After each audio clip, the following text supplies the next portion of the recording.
Dimensional invasion. With the support of the Alliance, the Nova were finally ready to launch their siege on Elysium, with Adia appointed as the supreme commander of the Nova army and Piston as her second in command. Their forces were able to push into Elysium and establish the Elysium Reclamation HQ. Soon after, Adia sent out a distress call and explained that there were strange creatures from Maple World swarming Elysium. One Alliance member answered the call and went to meet Piston, who was fighting on the front lines. He told them that he had discovered Glimmer and Hilla using a crimson interdimensional portal to enter Elysium.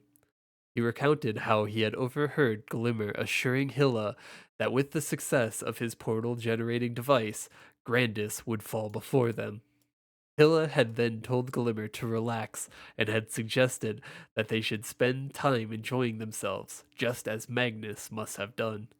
Glimmer had replied that the reports indicating that Magnus was powerful, or that reports indicated that Magnus was powerful, and that he had also been a commander like Hilla.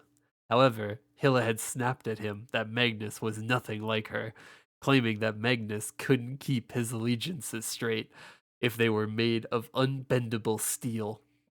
She had also added that his intent to betray the Black Mage had been opaque to them all from the beginning. The Alliance quickly mobilized its forces in order to stop Hilla and Glimmer from using the Crimson interdimensional portals to send their invasion army to Grandis. During the battle, Hilla managed to enter Tyrant's castle and confronted Magnus, where she gave him one final chance to explain himself.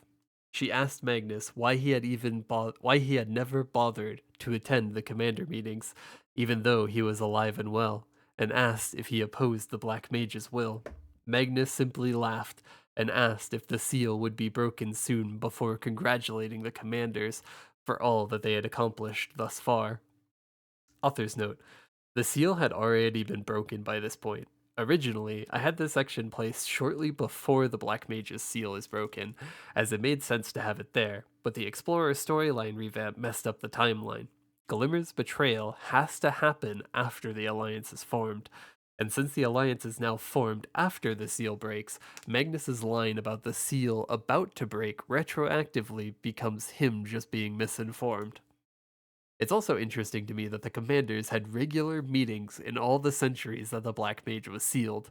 I've always just headcanoned that they put themselves to sleep during this time because the Black Mage had ordered them to lay low and not cause trouble until he comes back. The fact that they were all probably awake during this time makes me want to believe that with the exception of Von Leon being depressed in his castle, all the other commanders bought a penthouse together and lived a sitcom life, complete with a canned laugh track. Hilla told him to keep his mouth shut, but Magnus was merely amused that he seemed to have struck a nerve.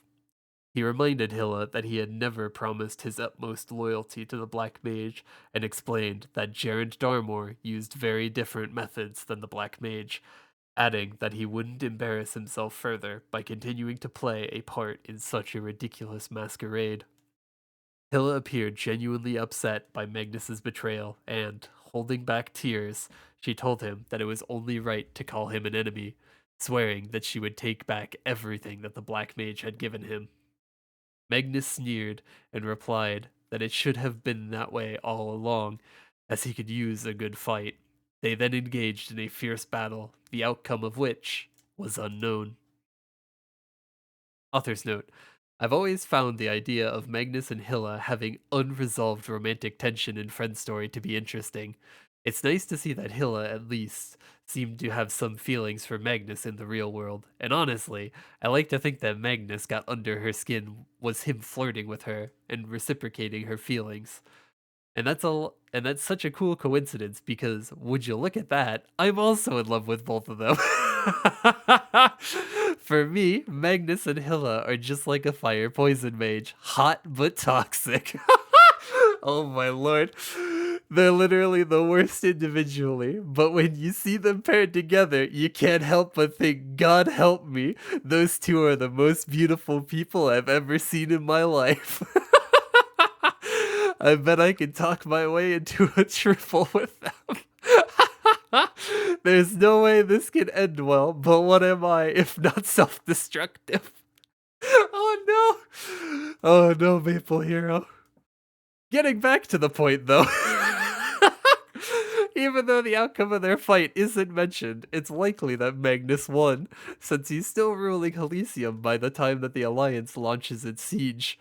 This exchange between Magnus and Hilla is shown in a cutscene after you defeat Magnus during the Genesis Weapon Liberation questline.